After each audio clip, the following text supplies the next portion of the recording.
Hello everyone, आप सभी का हमारे चैनल में हार्दिक स्वागत है। प्यारे दोस्तों, आज की वीडियो में हम बात करने वाले हैं Himachal Pradesh JBT entrance exam 2022 के बारे में। तो देखिए दोस्तों, जो हमारा हिंदी व्याकरण का पार्ट है उसमें मैंने आपको पहले ही बताया था कि ये जो हमारे पूरे टॉपिक्स हैं वो मैं आपको मात्र 10 से 12 दिनों के अंदर कंप्लीट करवा दूंगा। तो देखिए दोस्तों, अभी जो हमारी ये जो वीडियो है वो सेकंड लास्ट है। इसके बाद हमारी सिर्फ एक ही वीडियो और आएंगी और यहाँ पे मैं कह सकता हूँ कि जो आपके सारे कॉन्सेप्ट है, जो भी हमारे टॉपिक्स हैं, हमने यहाँ पे अलग अलग प्रैक्टिस सेट में क्लियर किए हुए हैं।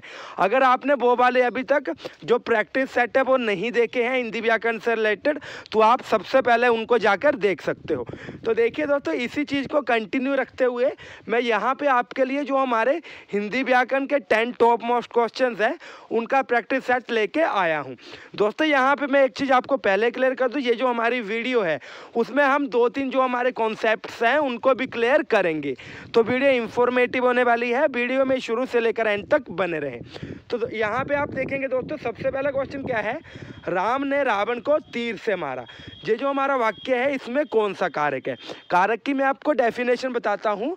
जो भी हमारा काम हो रहा है, जो भी हमारी क्रिया हो रही है, उसको किस साधन के द्वारा किया जा रहा है, या हम ऐसे कह लें कि जो हमारी क्रिया है उसको जिस भी साधन के द्वारा किया जाता है उसको हम क्या कहते हैं प्यारे दोस्तों? कारक। क्या कहा जाता है? कारक। ठीक है दोस्तों, तो यहाँ पे है राम ने रावण को तीर से मारा। किससे मारा? तीर से।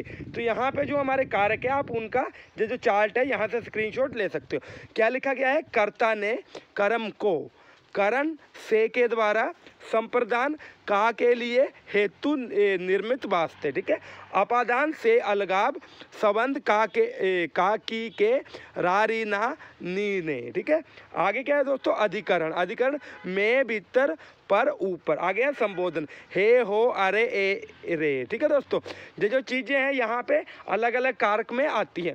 तो यहाँ पे देखिए दोस्तों, से के द्वारा हमने क्या देखना, ये जो हमारा राम है, ठीक है, राम ने रावण को तीर से मारा। तो किस वाक्य में आ रहा है यहाँ पे? करण। ठीक है, करण से के द्वारा।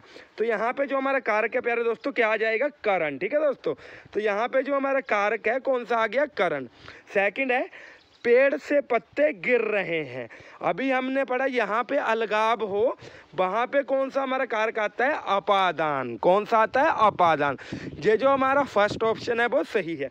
आप यहाँ से भी चेक कर रहे हो, ये देखो, से अलगाव। से अलगाव, यहाँ पे भी जुदाई हो, यहाँ पे भी अलग होने की बात की गई हो, वहाँ पे क्या आ रहा है दोस्तों?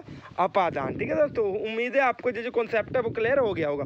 अगर अभी भी नहीं हुआ है तो आपने ये जो कारक का ये जो चार्ट है इसको अच्छे से पढ़ना है। ठीक है दोस्तों, आगे हमारा क्वेश्चन नंबर 3, गायक का संधि विच्छेद क्या होगा? Most and most important question है, गायक का संधि विच्छेद क्या होगा?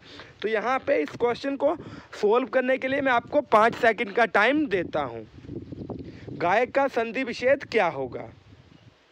तो यहाँ पे दोस्तों मैं आपको बता दूं, इसका जो ऑप्शन डी है वो सही रहेगा। क्या है? गै प्लस अक। क्या बन गया हमारा? गायक। ये जो आपने संधि विच्छेद है मोस्ट इंपॉर्टेंट है, अपनी कॉपी के ऊपर जरूर नोट करना है। ठीक है दोस्तों, आगे है, आप नाटक देखने गए हो या सिनेमा। ये जो वाक्य है ये कौन सा है? क्या ये सरल वाक्य है, क्या ये संयुक्त वाक्य है, क्या ये मिश्र वाक्य है? तो यहाँ पे सबसे पहले हमें ये जो वाक्य है इनकी जो डेफिनेशन है वो पता होनी चाहिए। सबसे पहले है सरल वाक्य, ऐसा वाक्य जिसमें उद्देश्य भी एक हो और विधेय भी एक हो, उसको हम क्या कहते हैं? सरल वाक्य। सिंपल सी बात है, यहाँ पे सिर्फ एक ही चीज़ की बात की गई हो।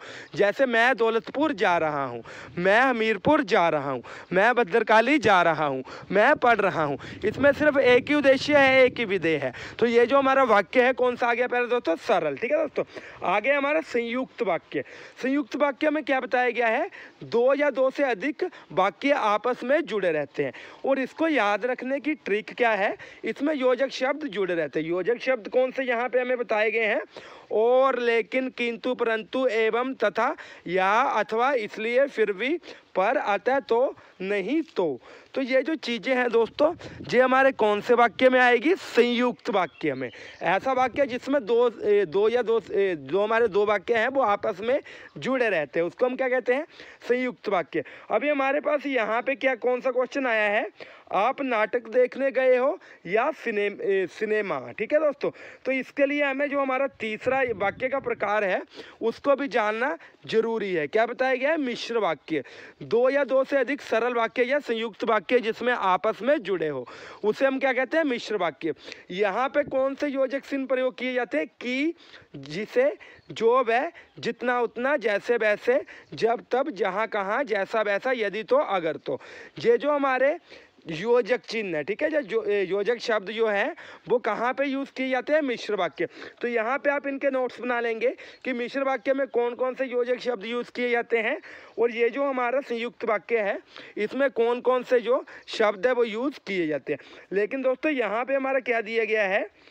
आप नाटक देखने गए हो या सिनेमा। ठीक है, तो यहाँ पे क्या पूछा गया है? या। तो या हमारे कौन से उसमें यूज़ होगा आप अपने आप बताइए। ये देखो संयुक्त वाक्य, संयुक्त वाक्य में हमारा क्या योजक शब्द यूज़ होता है? या।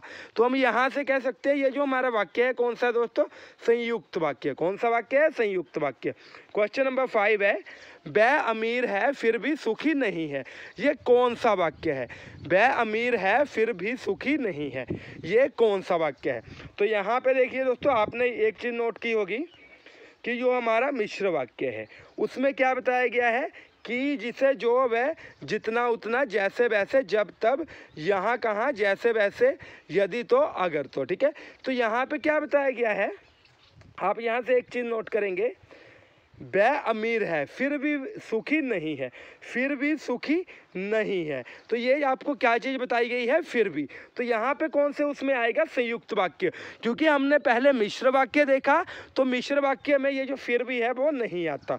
तो यहाँ पे ये जो फिर भी है कौन से वाक्य में आ रहा है? हमारा संयुक्त वाक्य में। उम्मीद है आपको चीज़ क्लियर हो गई होगी। आगे के लिए दोस्तों जो अगर आपको ये कॉन्सेप्ट अच्छे से समझना है तो आप यहाँ से ये जो इसके नोट्स है वो बना सकते हो, यहाँ से स्क्रीनशॉट इजीली ले सकते हो। ठीक है दोस्तों, आगे हमारा क्वेश्चन नंबर 6, आलोक का विलोम क्या है? ये जो हमारे पास शब्द है आलोक, इसका जो विलोम है प्यारे दोस्तों क्या है? तो मैं आपको बता दूं दोस्तों, यहाँ पे जो आलोक है उसका जो विलोम शब्द है वो आएगा अंधकार। ठीक है दोस्तों, आगे है मौन का विलोम क्या है? मौन का विलोम क्या है? मौन मीन्स चुप रहना। तो इसका जो विलोम है दोस्तों मैं आपको बता दूं क्या आएगा? मुखर। क्या आएगा? मुखर। आगे प्यारे दोस्तों, विस्तार का विलोम क्या है? विस्तार का विलोम क्या है? 5 सेकंड का टाइम है, आंसर दो जल्दी। विस्तार का विलोम क्या है? तो मैं आपको बता दूं दोस्तों, ये जो विस्तार शब्द है इसका जो विलोम है वो है संक्षेप। ठीक है, संक्षेप। आगे क्वेश्चन नंबर 9 है हमारा, सम्मुख का विलोम क्या है? सम्मुख का विलोम क्या है? तो यहाँ पे आप इसका आंसर बताएंगे, उन्मुख है, प्रमुख है, अभिमुख या विमुख। सम्मुख का विलोम क्या है? तो यहाँ पे प्यारे दोस्तों इसका जो राइट आंसर आएगा विमुख। ठीक है दोस्तों, आगे है आंख की किरकिरी होना मुहावरे का क्या अर्थ है? आपका ये जो एग्जाम है इसमें मुहावरे और लोकोक्तियाँ भी पूछी जाएंगी। तो यहाँ पे आप बताइए आंख की किरकिरी होना मुहावरे का क्या अर्थ है? तो यहाँ पे देखिए दोस्तों, आंख में किरकिरी होना हम ये भी कह सकते हैं आंख में रड़कना। ठीक है, तो इसका ये जो मीनिंग है वो क्या आएगा? अप्रिय होना, मीन्स पसंद ना होना। ठीक है, जैसे कोई बंदा मुझे पसंद नहीं है तो मैं उसको क्या बोलूँगा? जे मेरी आंखों में रड़कता है। ठीक है दोस्तों, आगे क्वेश्चन नंबर 11 है। तो इसका जो आंसर है आपने अपने आप ढूंढना है। ठीक है, अंतर के पट खोलना। ये जो हमारा मुहावरा है इसका जो अर्थ है वो क्या आएगा? इसका अगर आपको अर्थ पता है या आंसर पता है तो आप यहाँ पे कमेंट बॉक्स में लिख सकते हो। अगर नहीं पता है गूगल करिए, फटाफट इसको ढूंढिए। ठीक है दोस्तों, और हर एक कैंडिडेट का यहाँ पे कमेंट बॉक्स में कमेंट आना चाहिए। तो दोस्तों उम्मीद है वीडियो इंफॉर्मेटिव लगी होगी। अगर वीडियो अच्छी लगी है तो वीडियो को लाइक करें, चैनल को सब्सक्राइब करें, अपने फ्रेंड्स के साथ ज़्यादा से ज़्यादा शेयर करें। दोस्तों थैंक यू, जय हिंद, जय भारत, जय हिमाचल।